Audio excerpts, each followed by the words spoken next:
Our next guest is former Maryland quarterback and multiple bowl winning quarterback at the University of Maryland, Scott McBrien. Scott, thanks for coming on. Yeah, thanks for having me, guys. How are you doing today? What you been up to recently? Doing good, man. Doing good. Fall's kind of slowing down here for me anyway. Had a big youth football season for my kids, for my son. So didn't turn out the way we wanted it to. Tough loss in the playoffs and overtime, but we had a great year, and it's nice to kind of sit back and take a deep breath. Mhm. Really enjoy some college football now. Yeah. Did you say you're coaching that team? I am coaching the team. Yeah, I coach 8U at Maplewood here in Bethesda, and we had a great year, so it was fun all around. Awesome, awesome. That's great. But like you said, now you've got the time to watch some college football. So let's talk some Maryland Yeah. football now. What have you seen from the Terps recently?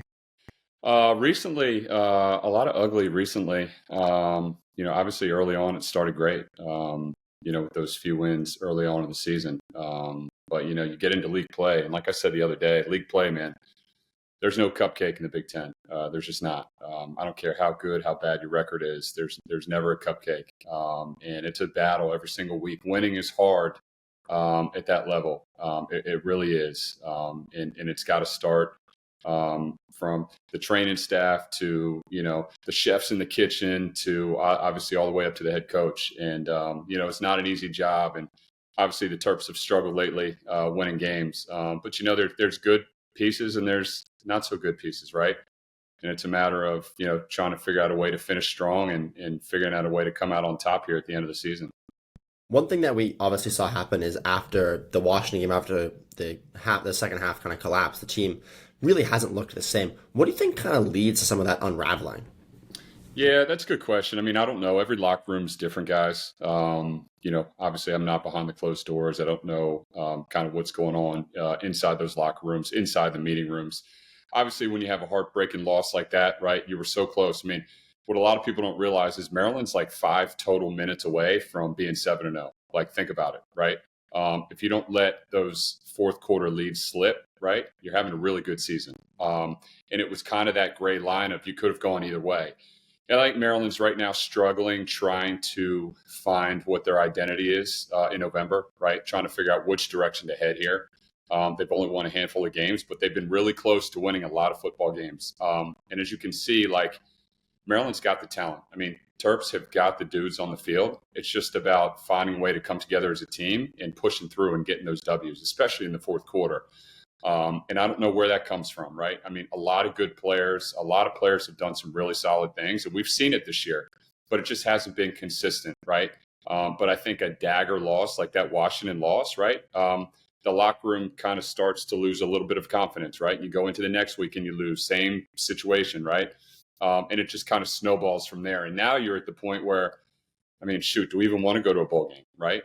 Where do we stand? Do we want to continue to fight? Do we want to continue to, go to meetings and go out to practice and give it our all, right? Do we want to be home for Christmas? So these are all the questions that kind of go through your mind as, the season kind of unravels here. And for better or for worse, it's just been an ugly, last few weeks. And, I really do believe that, Locksley's trying to put these guys into position to succeed and finish strong. And, hopefully they do.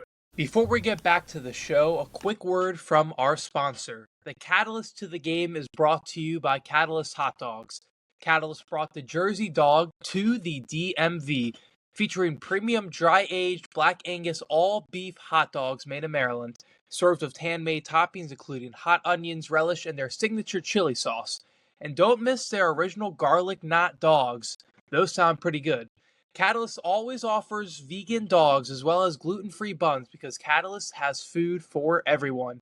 Find them in SAQ Stadium in Section 14 and the Xfinity Center in Section 210. Tell the people a hot dog is a sandwich.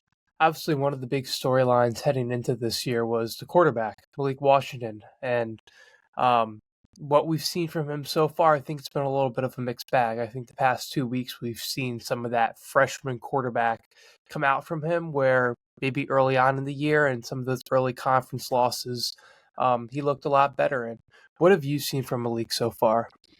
Well, I've seen a lot of good, especially from a young kid. I played as a freshman, not as a true freshman. I played as a redshirt freshman, and it was really hard. really hard for me. And I didn't have the expectations that he has, right? The bar was not set as high as his bar is set. He's a young kid.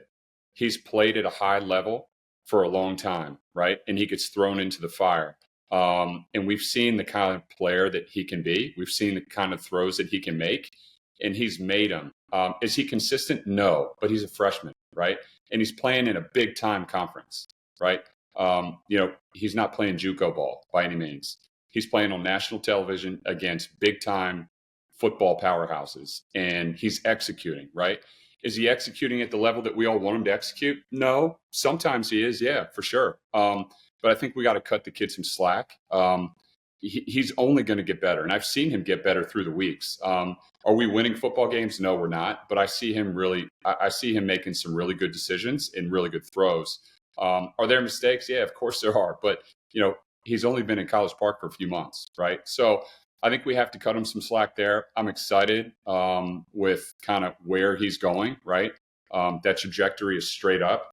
And look, if there were W's in that column, we wouldn't really be talking about Malik, right? So you got to kind of have to think about it both ways. As a true freshman quarterback, he's all we want. And I'm excited for kind of what he's going to do down the road. Another thing I think we've seen from Malik literally off the field is just his leadership and also the difficulties of doing that at such a young age and, in his first year in college. Have you been impressed by, just his composure in press conferences and on the field? Guys, I was impressed with him in high school, right? I mean, when he was a sophomore, I was impressed with him. But yeah, I mean, his off the field stuff, you can't teach that, right? Does it start at home? Yeah. But does it carry over into a college environment when parents aren't overseeing him and overlooking his shoulder? Sometimes it doesn't, but for him, it does, right? And he really wants to do good in the community. He wants to give back. He wants to be that player, that better player off the field than he is on. And that's only going to take him to new heights, right? So that type of stuff carries onto the field, right? His film work, his preparation, the way he practices, the way he is in the locker room, the type of teammate that he is, the way that he treats his boys, his coaches, the respect he gives to the trainers. I mean, God, you can't teach that, right? And it's really impressive at such a young age, right, that he's doing this. So, I think the world of him, and I'm excited to see what he does down the road. I think right now, among the fan base, there's a lot of noise around head coach, Coach Locksley, and I think that's understandable when you're on a 5-game losing streak. However, from your perspective, what do you think has been some fair criticism of Coach Locksley, and what do you think hasn't been? That's a loaded question. I've seen Locksley. I've seen Coach Locksley behind closed doors. I've seen how he treats his players. I've seen how he treats his staff. I've seen how he coaches. And not only coaches like coaching me back in, 2001, 2002, right? As a running backs coach, but I've seen him as a head coach as well, over the last handful of years, right? And I see how he prepares and puts his team first. He puts his guys first, right? He's going to battle for his guys. He's going to battle for his coaches. And are there criticisms out there about, some play callings and some decisions? Yeah, sure. Does that all fall on him? No, right? I mean, you got a staff, right? That's why you have a staff around you to help you make those decisions, right? But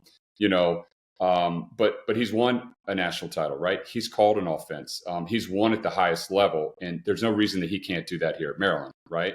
And I get people are upset, but just remember, like I said it before, Maryland is 5 minutes away from being 7-0. Like, think about that, right? It went the other way, and we're all upset about that, right? And we want to point the finger and point the blame, but Locks has done all the right things for the last few years. He's got the dudes in the facility, right? Does he have the depth? No, not yet, but he's on his way to getting that depth. So I'm a Locks believer, right? A lot of people are upset with that, especially right now, coming off a Rutgers loss. But, I truly think that if he's able to secure that locker room and keep that locker room tight, they can go to new heights, right? And it's just a matter of doing that. I think the main concern, other fans are saying is just at what point does that not matter anymore after how many seasons? And I think that what you're saying is fair. They are a couple plays away from having one of the best seasons in recent memory. But it also comes to a certain point where, if this happens many seasons in a row, then it's hard to justify. That's I think my perspective. Yeah, no, I get that. I mean, look, it's fans are upset, right? Rightfully so. And there's one person that you point the blame at, and it's Coach Locksley because he's at the top. And I get all that, right? And it's again, like it's hard to win, not only in college, right? The game of college football, it's hard to win in the Big Ten, but it's also damn hard to win in College Park, right? Because of just the type of football program that we have been over the last hundreds of years, right? Like we're a city program, right? Like we don't sell out and get 90,000 in College Park every single weekend, right? We have to win in order to bring those fans to the show, right? Is that fair? I don't know. It is what it is, right? You're not in an environment where you have a ton of support, right? But when you lose, you're going to hear about it for sure, right? And that's where we are right now. We're hearing about it. We're losing. We're not putting W's on the board, and people are upset with Locksley, and that's understandable. Do I have confidence in Locksley? Yeah, I do, right? Am I frustrated watching the TV with my kids too? Yeah, I get pissed off. I get frustrated. There's some calls that are questionable, right? And there's only one finger to point and one person to blame, right? And that's Coach Locksley, right? Is that fair? Sometimes it is, sometimes it's not. But I do think that he has the tools to succeed at this level. And, it's just a matter of him figuring out a way to get it done. What are those answers? I don't know, right? Like I'm here in my home office working today. I'm not behind closed doors. I'm not in those meetings. I'm not prepping for game plan. I don't know what that answer is, but I do know that he's got a great roster, right? And he's continuing to build, and those players love him, and he'll continue to move forward. So, yeah, it'll be interesting to see what happens this off season, and I agree to you to an extent. And I think you also got to look at where this program was when Locksley took over in his first 2 years. Year one, the program was reeling off the death of Jordan McNair, so no coach was going to succeed in that situation. Then number correct. two, second year was the COVID year, so another really tough year for him to go through. Then you get the 3 straight bowl wins, and now we're in a little 2-year lull right now. So I think you got to wait it out, see what happens next year. You got Zion Ely coming in, and anyways, I mean, this is an off season where so many head coaching jobs are open. I just don't know who you could hire with where Maryland would be in the pecking order. Yeah, I mean, that's the question. Who are you going to bring in, right? And it's got to be a diamond in the rough, right? Or, a big-time name. But does the big-time name get it done? I don't know. Can Tom Brady win at FedEx Field for the Commanders? Probably not, right? It's just a matter of like right fit, right place, right time. And I do know that to your point, Mike, like Locksley was he was the right fit, right? After the Jordan McNair death. He was the right fit for the program. He bleeds Terp pride. He loves College Park. And that hasn't changed, right? And that won't change. Yeah. But, when times get tough, everybody wants to point the finger, and that's kind of where we are right now, unfortunately.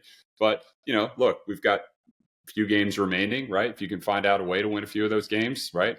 Where do the chips fall? Who knows? To close this interview out, I want to give you a chance to kind of talk about your friend Tim Strachan, who passed away this past summer.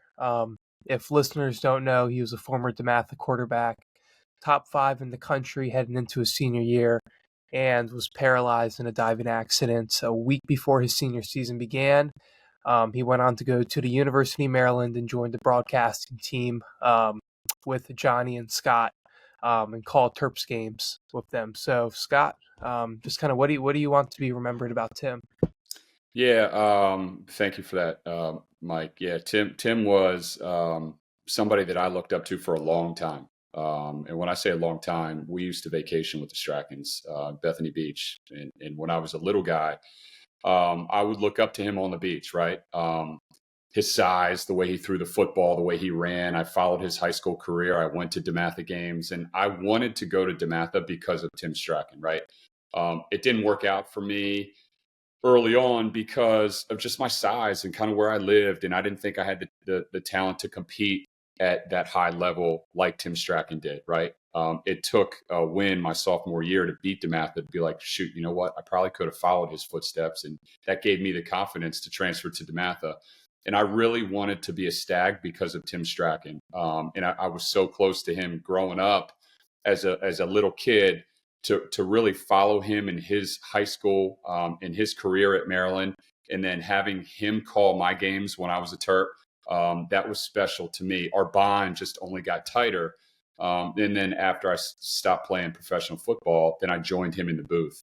And that was when, for those few years of me being in the booth with Tim and Johnny, I really got to see a different side of him that I didn't know. I knew of, but I never experienced, right? The way that he prepped every single day, the way that he got, ready for the day, the way that he maneuvered throughout the day, the way that he, got to games, and the way that he traveled, the way that he treated his body, the way that he prepped for a game, and the way that he called a game. Like, it was truly amazing to me to see that, because look, there are many days that we feel down, right? We feel down and out. We feel stressed. We feel, a little bit of depression sinking in, right? Anxiety, whatever it is. And to look at Tim and the way that he treated every single day, it's like, man, this dude has it worse than me, and he is on cloud nine. And that's how he operated. And I really tried to model myself and my life after him, and the way, and I tried to approach every single day the way that he did, right? And I think I learned a ton from Tim, and just how he carried himself as a professional, as a family man, as a father, as a friend. And I still today, man, I try to model myself after him. I think about him on a daily basis, and he'll never be forgotten. So Tim was one of the best to ever do it in all areas of life, and he always will be. Well, we appreciate you sharing that, and we also really appreciate your time talking about Maryland football. So thank you so much. Thanks, guys. I appreciate it.